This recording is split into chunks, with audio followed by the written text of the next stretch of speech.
चेन्नई की 11 साल की थारा गई आराधना लोगों के लिए प्रेरणा बन रही है। आराधना ने साबित किया कि उम्र मायने नहीं रखती, बस इरादे मजबूत होने चाहिए। पर्यावरण प्रेमी ने न सिर्फ समुद्र से 6000 किलोग्राम प्लास्टिक कचरा निकाला है, बल्कि 40 बच्चों के साथ समुद्र तट को साफ करने में लगी है। छठी क्लास की थारा गई भारत की सबसे कम उम्र की सर्टिफाइड स्कूबा डाइवर है। समुद्र के अंदर हुई एक घटना ने थारा गई को इसके लिए मोटिवेट किया। अमेरिकी राष्ट्रपति Donald Trump king Charles III के निमंत्रण पर ब्रिटेन दौरे पर पहुंचे हैं।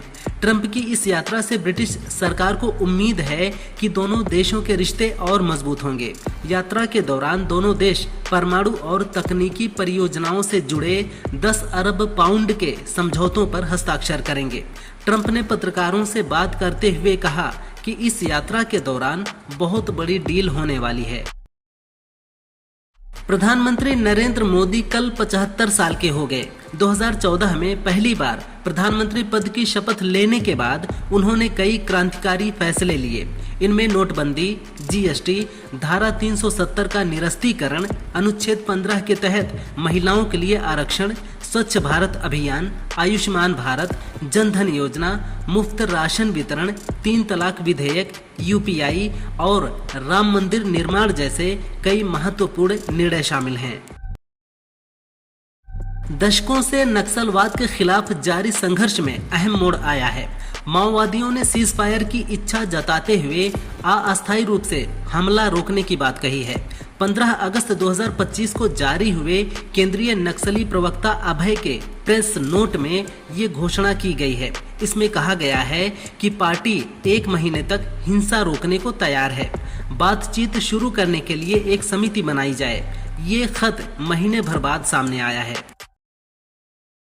पीएम मोदी कल 75 साल के हो गए। बीजेपी में परंपरा रही है कि 75 साल से ऊपर के नेताओं को मार्गदर्शक मंडल में भेजा जाता है। 2024 के लोकसभा चुनाव से पहले अरविंद केजरीवाल ने कहा था, पीएम मोदी 75 साल का होने पर पद छोड़ देंगे। इस पर अमित शाह ने कहा था, बीजेपी के संविधान में कहीं ऐसा नहीं लिखा, वह देश का नेतृत्व करते रहेंगे। इस पर बीजेपी में कोई भ्रम नहीं है। इसके अलावा बीजेपी में पीएम मोदी को टक्कर दे सके ऐसा कोई नेता भी नहीं दिखता।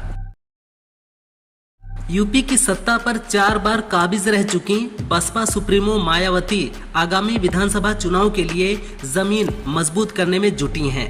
अपनी ताकत दिखाने के लिए बसपा 9 अक्टूबर को पार्टी के संस्थापक कांशी राम की पुण्यतिथि पर लखनऊ में बड़ा जुटान करेगी। इस कार्यक्रम में बसपा ने करीब 3 लाख लोगों की भीड़ जुटाने का लक्ष्य रखा है। सूत्रों के मुताबिक मायावती इस कार्यक्रम के जरिए 2027 के चुनावी रणनीति का औपचारिक आगाज करेंगी।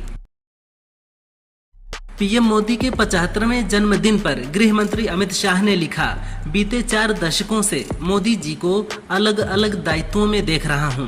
चाहे संघ के प्रचारक हों, भाजपा के संगठन मंत्री, गुजरात के सीएम या बीते 11 वर्षों से देश के पीएम, मोदी जी ने हमेशा राष्ट्र प्रथम को आगे और स्वयं को पीछे रखा है। मेरे जैसे कार्यकर्ता सौभाग्यशाली हैं जिन्हें उनके साथ उनकी हर भूमिका में कार्य करने का अवसर मिला। Happy birthday PM Modi. Bihar के सबसे बड़े महापर्व छठ को वैश्विक पहचान दिलाने की दिशा में भारत सरकार ने महत्वपूर्ण कदम उठाया है। संस्कृति मंत्रालय ने छठ को यूनेस्को टैग दिलाने के लिए 2026-27 चक्र में बहुराष्ट्रीय नामांकन भेजने की प्रक्रिया शुरू कर दी है। इसके लिए सूरीनाम, नीदरलैंड, यूएई जैसे देशों से सहयोग मांगा गया है। बैठक में शामिल प्रतिनिधियों ने इस पहल का स्वागत किया है और सहयोग का आश्वासन दिया है। पूर्व मंत्री स्वामी प्रसाद मौर्य ने रामभद्राचार्य के मुस्लिम महिलाओं द्वारा 25 बच्चे पैदा करने वाले बयान पर प्रतिक्रिया दी है। मौर्य ने कहा, रामभद्राचार्य संत हैं, उनको मर्यादित भाषा बोलनी चाहिए।